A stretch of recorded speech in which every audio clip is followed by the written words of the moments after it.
go big. Urchin wasn't that big, but it was reasonable. And now we've done even bigger with Google Analytics, and we did okay. And I would say from a business model standpoint, go big. And I also have acquisition. That's a note to myself to talk about that for the second point.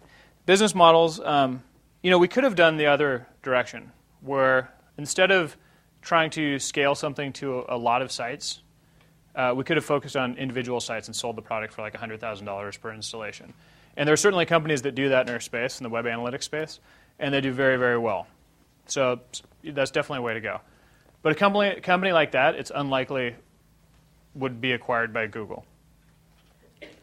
We started a company before Google ever existed. So it's not as though we created this model to get acquired by Google, right, with this kind of incredible foresight.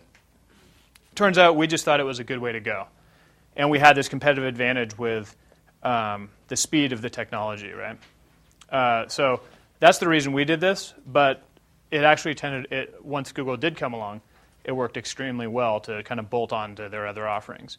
We didn't have to retool Google's models or our own models too much when we rolled it out for free, because we'd worked on making the product, available in multiple languages, and then also as easy to use as possible. That's one of the things we really tried to do.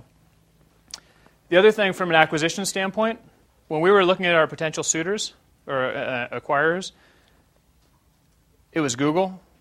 There was a company called Website Story that was very interested in us, and there was a handful of others. Our CEO at the time, who was Paul, the red-haired kid in the back that I was showing earlier, he didn't even want to talk to Google. He wouldn't even respond to their emails because he's like, there's no way that deal is going to happen. Let's focus on this other one over here. Scott and Jack and I got Paul in a room, and we said, Paul, listen, I understand where you're coming from, and we kind of got burned on that funding round, and there's some other things that make us want to focus on the conservative thing. But the Google deal, that's the deal we're going to do, and we're going to chase that one down until it's dead before we focus on these other ones. And Paul kind of said, okay, and he saw the light and saw that we were very serious about that. And he relented and said, okay, great. So then we did focus on Google, and sure enough, it worked out. But sometimes going big gets you in trouble. As I mentioned about our Japanese office, we thought, hey, let's do it. We had to cut that, and that was unfortunate. But nevertheless, I think it's better, to try and go bigger than not to.